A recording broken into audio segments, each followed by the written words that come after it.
खबरें जो छुपाई जाती है, खबरें जो दबाई जाती है, अपने अधिकारों के लिए संघर्ष कर रहे शोषित पीड़ित लोगों के लिए, महिलाओं पर हो रहे अन्याय अत्याचार के विरोध में, खबरें सड़क से संसद तक, खबरें आपकी, खबरें सच्ची। अब योगी जी की जो सरकार 5 साल से बनी हुई है, इससे आप समाधानी है, सेटिस्फाइड है? नहीं, इससे सर्टिफाइड नहीं हो सकते, क्योंकि मैंने आपको पहले भी बता चुका हूं कि इस देश को चलाने वाले लोग विदेशी हैं। इस देश को चलाने वाले लोग विदेशी हैं और इस देश में अगर हमारी बहुजन की पार्टी कोई पार्टी है तो वो है बहुजन मुक्ति पार्टी, जो बहुजनों को समर्थन देना चाहिए और साथ सहयोग करना चाहिए। और बहुजन मुक्ति पार्टी की जब तक सरकार नहीं बनेगी तब तक हम लोग गुलामी की जंजीर में जकड़े रहेंगे। हमको 74 साल हो गए साहब, 75 साल हम वोट देते चले आए हैं, लेकिन हमारा हक अधिकार मारा जा रहा है। आज तक 1932 के बाद दोबारा जाति आधारित जनगणना नहीं हुई। क्यों नहीं हुई? इसका कारण है कि जो हमारे बहुजन समाज के लोग इन पार्टियों में शामिल हैं, नेता विधायक सांसद बन जाते हैं, लेकिन वो पार्टी की कठपुतली हुआ करते हैं और दलाली भावागिरी किया करते हैं। ये दलाल भड़ुआ उनको मैं नहीं बोल रहा हूँ, बल्कि बाबा साहेब पूना पैक्ट समझौते के दौरान उन्होंने खुद कहा था कि इस पूना पैक्ट समझौते की वजह से हमारे इस देश में दलाल भड़ुआ नेता पैदा होंगे। आज पैदा हो रहे हैं। मुझे ऐसा लगता है आप कुर्मी हो। हाँ, पटेल है। तो अभी अनुप्रिया पटेल जी मांग कर रही है ओबीसी की जाति न्याय जनगणना।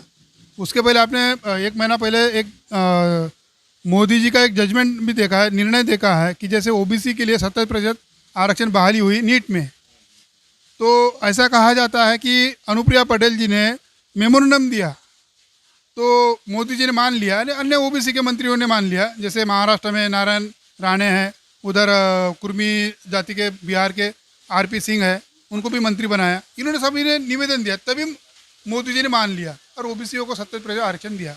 तो क्या इनके पास स्वयं का अधिकार नहीं है इन मंत्रियों के पास? नहीं, इनके मुंह बंद हैं, इनके जीभे काट ली गई है। ये पार्टी के दिशा निर्देश पे चलते हैं, ये खुद का निर्णय नहीं ले सकते हैं। हमारी सिर्फ इनकी जीभ और मुंह उतने के लिए खोला जाता है जितने में हम जनता को बहका करके, फुसला करके, वोट ले जा करके इन पार्टियों की झोली में डाल दें। अब अनुप्रिया की पटेल की बात करता हूँ। अनुप्रिया पटेल ओबीसी की जात आधारित जनगणना करना चाहती हैं, लेकिन मुंह से बोल रही हैं, कभी रोड पे नहीं उतरी हैं। क्या उनको आज पता चला कि जात आधारित जनगणना नहीं हो रही है? क्या जब वो उनकी खुद की स्वयं की पार्टी थी, उनके पिताजी बनाए थे पार्टी, सोनेलाल पटेल जी, लेकिन आज वो उन्हीं पार्टी में समर्थन जाके पद लेकर के काम कर रही हैं और लोगों का वोट ले जा करके बीजेपी की पार्टी में को समर्थन दे रही हैं। वो हमारा भला कहाँ से कर रही हैं? वो अपना भला कर रही हैं, वो अपना भला कर रही हैं, वो हमारे समाज की भला करना ही नहीं चाहती हैं। पहले आपने कहा कि हम जात और धर्म के नाम पर वोट नहीं करेंगे, पहले इसमें कहा। तो कल चल के ये कौन सा चुनाव विधानसभा क्षेत्र है?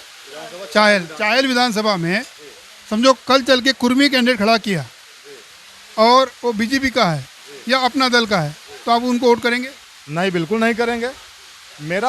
मेरे पिताजी भी खड़े अगर हो जाएं, अगर इन पार्टियों में जिस पार्टी को मनुवादी लोग चलाते हैं, गाइड करते हैं, सलाहकार बने हुए बैठे हुए हैं, इन पार्टी में अगर मेरे पिताजी अगर कैंडिडेट बन के सामने आ जाएं तो मैं उनको वोट नहीं करूंगा। मैं इस बार आने वाले समय में 2022 के चुनाव में बहुजन मुक्ति पार्टी को और इस विधानसभा से दानिश अली जी को मैं वोट सपोर्ट करूंगा, करवाऊंगा।